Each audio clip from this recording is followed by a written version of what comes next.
tous, j'espère que vous allez bien. Bienvenue dans cette nouvelle vidéo du livre au film avec Percy Jackson, La Mère des Monstres. Tout d'abord, si on veut parler du point de vue du livre, eh bien sachez que je l'ai beaucoup aimé, mieux même que le premier.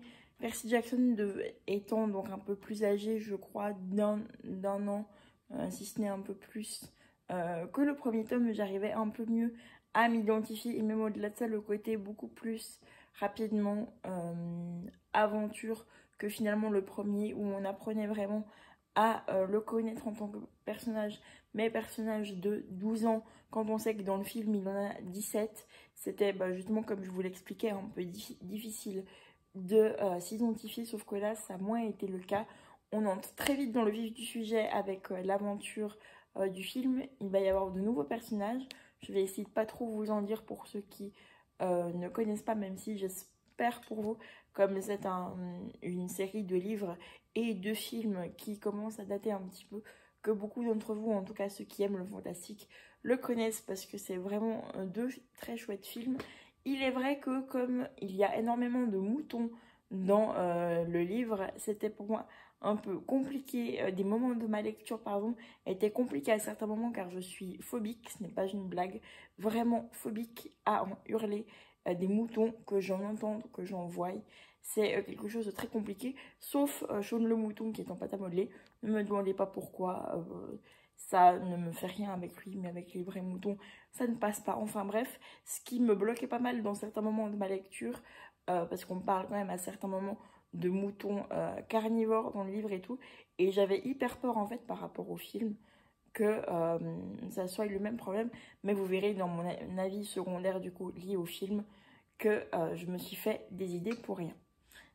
Et donc pour clôturer sur le livre, c'est vrai que j'ai particulièrement plus aimé que le premier. En tout cas, j'ai lu le premier tome nettement plus vite que le premier, et moi en général quand je lis rapidement un livre, c'est qu'il me plaît, donc je suis assez satisfaite de la tournure que prend l'histoire, et j'ai hâte, même si ce n'est pas ma lecture, même si ce n'est pas dans mes lectures prioritaires, j'ai hâte de reprendre le troisième tome quand l'envie en viendra de nouveau.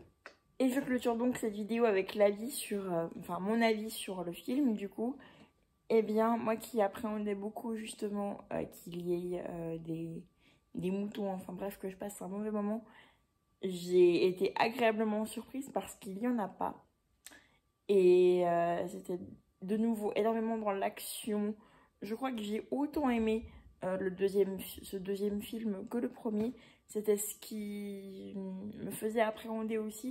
C'était de me dire que j'avais tellement aimé le premier que j'avais peur de ne pas aimer le deuxième. Et finalement, ce n'a pas été le cas du tout. J'ai passé un très bon moment.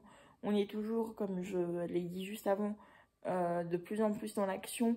On retrouve nos trois personnages principaux, Grover, Annabeth et du coup Percy Jackson, plus d'autres personnages assez, comment dire, qui sont assez présents finalement dans ce deuxième tome. Nous avons Dionysos à nouveau, Chiron, qui n'est pas joué par le même acteur que le premier.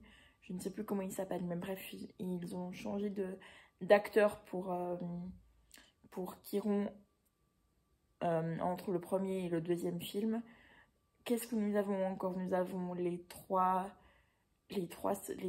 Parks, les sorcières qui conduisent les sorcières à un œil, qui s'occupent du fil de la vie dans la mythologie grecque, qui coupent le fil de la vie dans la mythologie grecque, qui conduisent le taxi infernal pour aller jusqu'à New York. Enfin, tous des personnages comme ça qu'on retrouve dans le livre, finalement, c'est assez fidèle. À mon sens, oui, évidemment, il y a des choses qui manquent, mais on ne pourrait pas faire un film de 5 heures chacun, sinon ce serait beaucoup trop long. Et on ne peut pas respecter à la lettre non plus tout ce qui s'y passe. Et heureusement, parce que si on respectait tout ce qui serait fait entre le livre et le film, eh bien, par exemple, dans celui-ci, il y aurait des moutons, dont des moutons carnivores.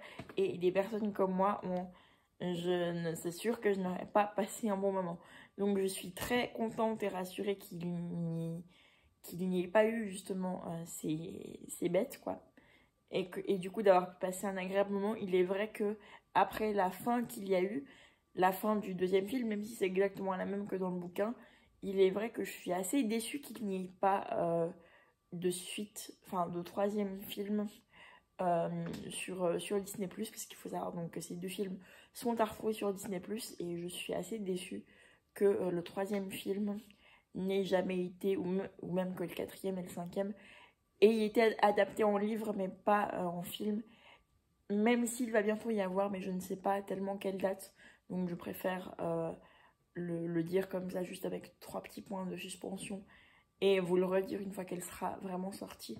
Je crois savoir qu'il y a une série sur justement Percy Jackson et les Olympiens, si je ne me trompe pas, qui va sortir, il me semble, dans quelques temps, à nouveau sur Disney+, mais qu'avant ça, il n'y a pas de... Il n'y a toujours pas eu en fait de suite des 3 autres livres qui n'ont jamais été adaptés en film. Je m'arrête là parce que j'ai l'impression de partir un peu dans tous les sens pour une explication qui finalement est simple et je la rends compliquée comme quand j'essaie de dire beaucoup de choses.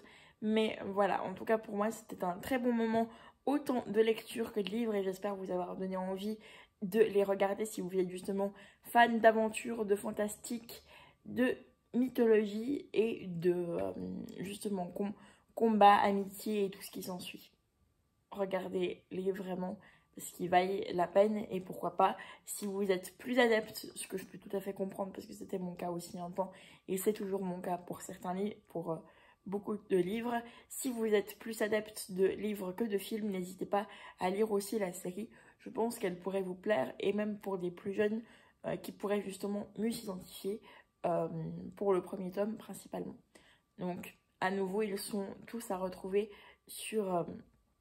les films sont tous à retrouver sur Disney+, et la collection de livres, en tout cas dans la version qui est dans ma possession, même si je n'ai pas du coup le 2e tome avec moi, elle est à retrouver chez la collection Wiz, chez Albin Michel, et sinon vous avez d'autres collections type le livre de poche, enfin je crois que vous pouvez les trouver quasiment partout. En tout cas, n'hésitez pas. J'espère vous avoir donné envie de les découvrir parce que c'était une très belle redécouverte. C'est la fin de cette vidéo, merci beaucoup de l'avoir regardée, j'espère qu'elle vous a plu. Je vous dis à très bientôt pour de nouvelles aventures, qu'elles soient cinématographiques ou livresques ou même musicales. Prenez soin de vous et à très bientôt encore une fois. Bonne suite de semaine. Ciao!